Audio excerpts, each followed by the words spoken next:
আজকে আপনাদেরকে তৈরি করে দেখাবো খুবই মজার কাশ্মীরি আচার। এই আচারটা আপনি খুব সহজেই বানিয়ে নিতে পারেন, অনেক সহজ বানিয়ে নেওয়া। বাজার থেকে কাঁচা আম ফুরিয়ে যাওয়ার আগেই তৈরি করে নিতে পারেন, সারা বছর জুড়ে সংরক্ষণ করতে পারবেন। এখানে আমি মিডিয়ামের থেকে একটু বড় সাইজের ৪ টা আম ছিলে নিয়েছি, তারপর ভেতর থেকে এভাবে বিচি ফেলে দিয়েছি। আর আমটাকে কিন্তু আমি আগেই ধুয়ে নিয়েছিলাম, কাটার পরে আর ধোয়া যাবে না। তারপর এভাবে একটু স্লাইস করে কেটে নিতে হবে। যদি আটি হয়ে যায় আমে, তাহলে ২ সাইড থেকে আপনি কেটে তারপর এভাবে একটু লম্বা, লম্বা করে কেটে নেবেন, কোনো সমস্যা নেই।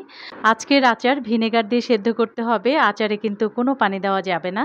তো আমি এখানে 1/2 কাপ ভিনেগার দিয়েছি, তারপর আমগুলি দিয়ে দিলাম। এবার দিয়ে দিলাম 1/2 কাপ চিনি। আমের টক বুঝিয়ে চিনিটা অ্যাড করবেন। আমি একটু মিশিয়ে নিলাম। তারপর এখানে দিয়ে দিচ্ছি শুকনা মরিচ কুচি। আমি শুকনা মরিচটাকে এভাবে একটু কুচি করে কেটে নিয়েছি। আমরা যেভাবে ডিম ভাজায় কাঁচামরিচ কেটে দিই গোল, গোল করে ওভাবে দিয়েছি। এবার দিলাম এখানে আদা কুচি।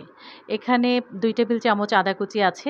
এবার ভালো করে মিশিয়ে জাল করে নিতে হবে। ততক্ষণই জাল করব যতক্ষণ না আমটা একদম স্বচ্ছ হয়ে যাচ্ছে। আমটা বেশি ঘাটাঘাটি করে নাড়াচাড়া করতে যাবেন না। আমটা এমনিতেও গলবে না, যেহেতু আমরা ভিনেগারের ভিতরে আমটা সিদ্ধ করছি। এ পর্যায়ে কিন্তু আমটা একদম স্বচ্ছ হয়ে গেছে। আমি আচারের ভিতরে একেকবার একেকটা জিনিস দিয়েছি। যেমন ভিনেগার দিয়েছি একবার, শুকনা মরিচ একবার, চিনি একবার, আদা একবার। এভাবে না দিয়ে ভিনেগারের ভিতরে সবকিছু একসাথে দিয়েও কিন্তু আপনি এভাবে এই আচারটা তৈরি করে নিতে পারেন। তো আচারটা কিন্তু হয়ে গেছে। দেখলেন তো কতটা সহজেই আচারটা তৈরি করে নেওয়া যায়। আজ এই পর্যন্তই। আবারও হাজির হব নতুন রেসিপি নিয়ে। সে পর্যন্ত আপনারা ভালো থাকবেন, সুস্থ থাকবেন। আল্লাহ হাফিজ।